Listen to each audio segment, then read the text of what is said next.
അല്ല സഖാക്കളെ, നിങ്ങൾ ഈ ന്യൂനപക്ഷങ്ങൾക്ക് വേണ്ടി, അതായത് മുസ്ലിങ്ങൾക്ക് വേണ്ടി മാത്രമേ ഉള്ളോ ഇതുപോലുള്ള പ്രച്ഛന്ന വേഷങ്ങളൊക്കെ കെട്ടത്തുള്ളൂ? ഒന്നുകൂടെ പഠിക്കുക, കേൾക്കട്ടെ. ഇത് ഇങ്ങോട്ട് നോക്കൂ, കുറച്ച് ആശാവർക്കർമാർ സമരം ചെയ്യുന്നത് നോക്കൂ. നിങ്ങളുടെ മൂക്കിന് താഴെ തന്നെയാണ്, അങ്ങോട്ടൊന്ന് നോക്കൂ സഖാക്കളെ.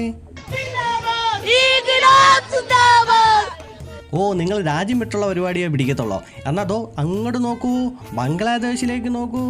രാജ്യത്തെ പ്രധാന ന്യൂനപക്ഷമായ ഹിന്ദുക്കളെ വേട്ടയാടി പ്രക്ഷോഭകാരികൾ. ഓ സോറി, ബാങ്ക് വാങ്ക് ബോട്ട് ബാങ്ക്. ഈ ഹിന്ദുക്കൾ എന്ന് പറഞ്ഞാൽ ബാങ്ക് വാങ്ക് ബോട്ട് ബാങ്ക് അല്ലല്ലോ അല്ലേ? അയ്യോ ക്ഷമിക്കണം കേട്ടോ, അടിയന് തെറ്റുപറ്റിയതാണേ.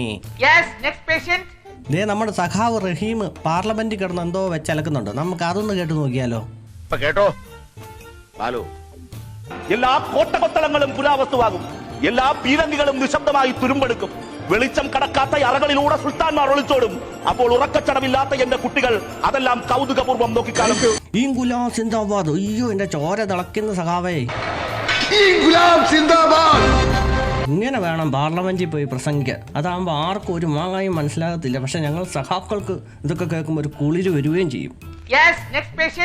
ഇനി നമുക്ക് നമ്മുടെ ബ്രിട്ടാസ് അണ്ണനോട് എന്തെങ്കിലും ചോദിച്ചു നോക്കിയാലോ? അതെ അണ്ണ, ഈ വഖഫ് ബില്ലിനെ കുറിച്ച് അണ്ണൻ്റെ അഭിപ്രായം എന്താ? പറഞ്ഞാട്ടെ, കേൾക്കട്ടെ.